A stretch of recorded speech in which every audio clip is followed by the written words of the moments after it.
In today's video, I'm going to teach you how to import budgets in QuickBooks Online.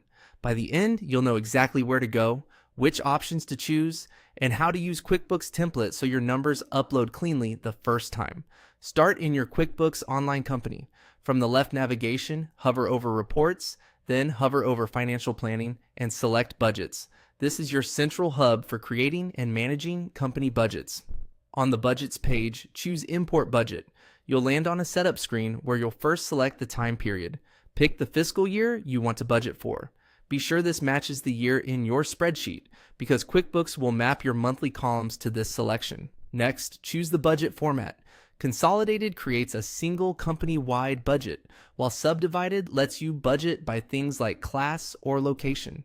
If you want more detailed tracking, say by department, go with Subdivided.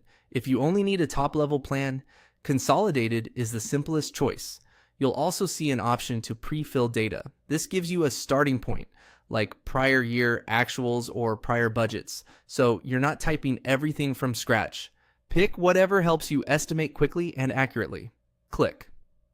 Next, to move forward, then select Download Budget Template. Use this file, don't build your own, so the columns, headers, and layout match exactly what QuickBooks expects. Open the template and enter your figures. Keep one account per row with the months across the columns. Don't rename the headers or add extra columns or tabs. Make sure account names match your chart of accounts exactly, including punctuation and capitalization.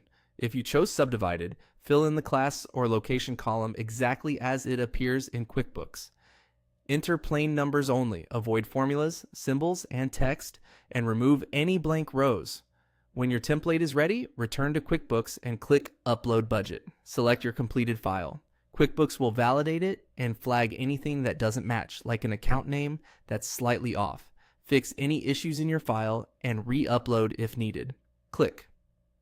Next, to review the preview, confirm totals look right, the months align with the year you selected, and, if subdivided, that values appear under the correct classes or locations. Then choose View Budget to open the imported budget inside QuickBooks. Finally, click Save. Your budget is now in QuickBooks and ready to use for planning and tracking. If something doesn't look right, you can edit the budget from this same area or adjust and re-import. That's the complete import workflow end to end.